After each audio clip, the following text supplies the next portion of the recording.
I'm Dr. Meg, and a few weeks ago, I was able to talk with some college counselors who work at a high school, and they said something really interesting to me. They said, kids these days have some of the worst executive function skills we've ever seen. Now, executive function is a very weird term. It sounds like an event for business people, but basically it's cognitive skills required to run your life. It's everything from the ability to prioritize tasks, to remember tasks, to get things done, to be flexible when things don't go your way, to stay emotionally regulated as you're stressed out, all these different things. But what they were basically saying is we're really struggling with our high school students not completing the things we ask them to do. They're not writing their essays, they're not filling out their applications, they're running behind. So I thought this was very interesting. And today I just want to discuss this, and I want to offer 3 observations from my work on the executive function skills of high school students these days. Stay tuned.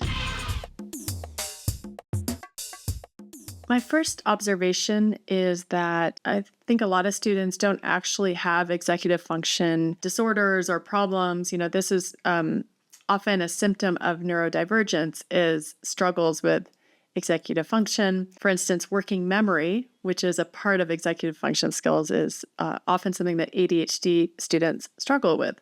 That is, keeping a lot of different things in mind at once, because ADHD kids will tend to have hyperfocus, right? And then they're not thinking about all the other things they need to be doing. I know that one from experience.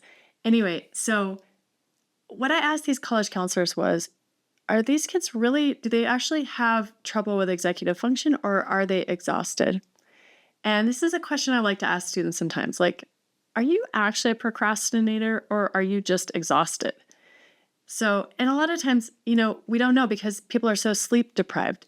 We live in an age of exhaustion, and I'm seeing that students are not only busier than they've ever been, but they have more on their minds. The geopolitical scene at large, some existential issues about the future, the pressures of screens. There's just so much going on. I have forever been the biggest proponent of high schools starting later in the morning and not doing 0 period, because it's just taking so much sleep away from high school students. I was really lucky to work with someone named William Dement, who was really pushing for this. He was an expert on sleep, and he was like, high schoolers, their sleep patterns are just different, and they go to bed later. They're not being rebellious. Their clock has shifted. I am the biggest proponent of sleep for teenagers. Any way you can do it, if you can let them sleep in. My mom used to let me sleep until like 2 p.m. on weekends when I was a high schooler, and I thought that was really great. I needed it. And so I see some parents thinking like, well, we got to keep structure, and kids have to learn how to wake up and all this different stuff. But like, I can't say it enough. I say this to kids a lot when they're doing test prep. Like, truly at this point, you're so prepared. The best test prep you can do is just to sleep. So I offer this as if anyone needs encouragement, high schoolers need more sleep.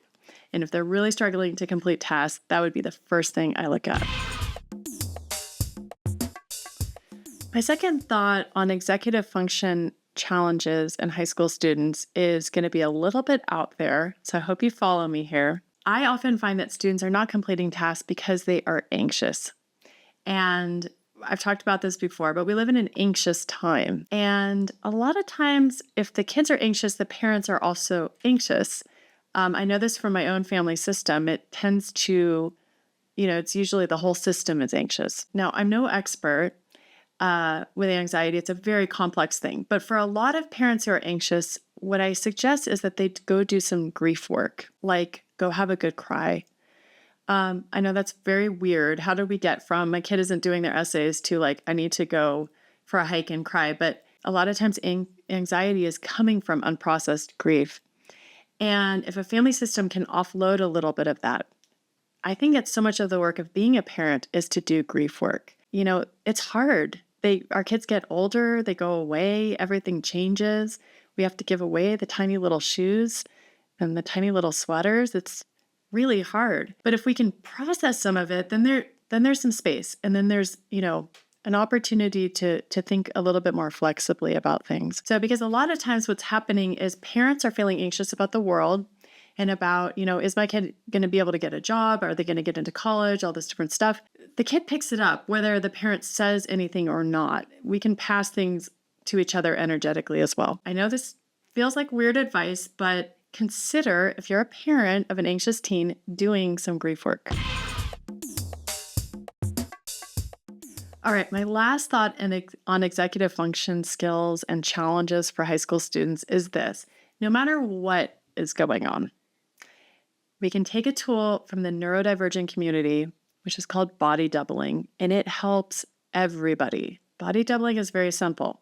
A person just simply sits with a kid or a person who is struggling to complete a task. Sometimes all they have to do is just be present. I have watched parents do this for college kids over the phone. The phone is like on speaker. Any kind of presence can help a kid.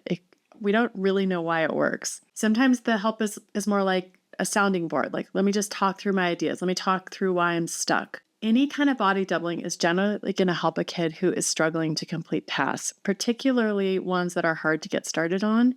If you simply sit with your kid, or if your high schooler is at an age where they really don't want your help, you're going to have to find someone else to help them and body double. I've even seen like online body double swaps. People get on Zoom and they just do tasks together. This is such an amazing and simple tool.